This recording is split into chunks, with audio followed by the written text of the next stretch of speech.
Dakwah itu menanam padinya, hisbah dan jihad itu memberantas hamanya, termasuk membunuh tikus yang bisa merusak padi, saudara. Baik, saudara, andai kata semua habaib, semua ulama se-Indonesia hanya sibuk dakwah saja, tidak ada yang hisbah, tidak ada yang jihad, mereka hanya sibuk dakwah saja, itu sama seperti negara Indonesia, para petaninya semua sibuk menanam padi, tapi tidak ada yang memberantas hamanya, tidak ada yang membunuh tikusnya. Saya mau tanya, panennya bisa sukses tidak? Panennya bisa berhasil tidak? Panennya bisa rusak tidak? Rusak, saudara. Coba lihat. Begitu juga sebaliknya.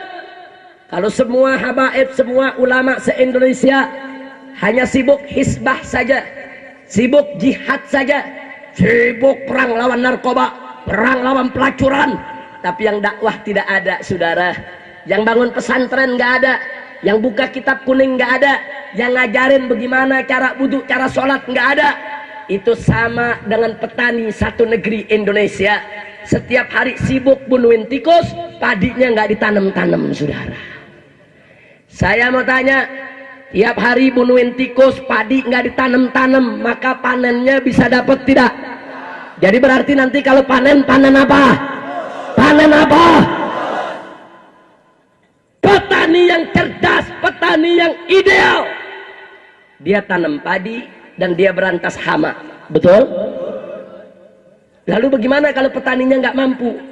Dia cerdas, dia piawai, dia mantap untuk menggarap tanah, menanam padi, tapi memberantas hama dia tidak mampu. Nggak apa-apa, terusin aja kemampuannya. Lalu bagaimana hamanya? Minta bantuan saudaranya yang mampu untuk memberantas hama. Sinergikan, kerjasama, insya Allah panen tetap bagus. Betul? Betul? Begitu juga ulama, saudara. Ulama yang ideal, ulama yang bagus, ulama yang cerdas, ulama yang jadi panutan, ulama yang harus mencontoh Nabi semuanya, saudara. Dulu Nabi dakwah, dulu Nabi hisbah, dulu Nabi jihad. Maka ulama yang ideal, dia dakwah juga, hisbah juga, jihad juga. Itu baru ulama yang ideal. Begitu juga sebaliknya, yang berani jangan sok jago, mentang-mentang berani hisbah, jihad, pernah diculik musuh, dianiaya, keluar masuk penjara, sok jago. Ulama-ulama dakwah lembut, dimaki-maki media, saudara. Apa tuh ulama-ulama lembut-lembut begitu? Apakah yang diajarin bab air mulu? Nah, akhirnya lama-lama umat jadi mujair semua. Ulama apa itu begitu? Melempem kue apem ayam sayur. Ada gak yang suka ngatain begitu? Ada tidak? Mana orangnya? Nggak boleh, jangan so jago, jangan so berani, jangan kau pikir dirimu saja yang berani keluar masuk penjara, yang berani diculik dan dibunuh.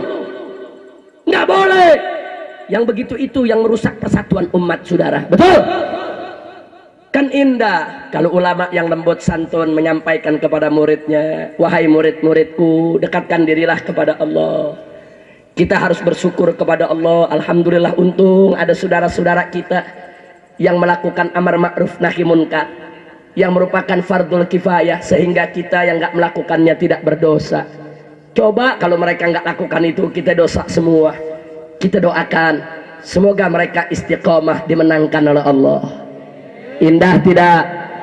Begitu juga sebaliknya, saudara, ulama yang berani jihad, menyampaikan kepada pasukannya, hei pasukan, kita akan berjihad terus, kita akan berjuang terus, walaupun kita harus mati bersimbah darah.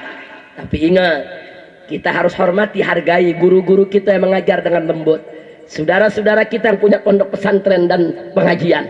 Bahkan kita harus jaga pondok mereka, majelis mereka, jangan sampai diganggu oleh orang-orang jahat.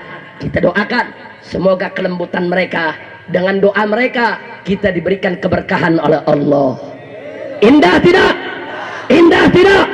Maka itu saya mau tanya umat Islam, siap bersatu, siap saling menghormati, siap saling menghargai, Alhamdulillah. Begitu.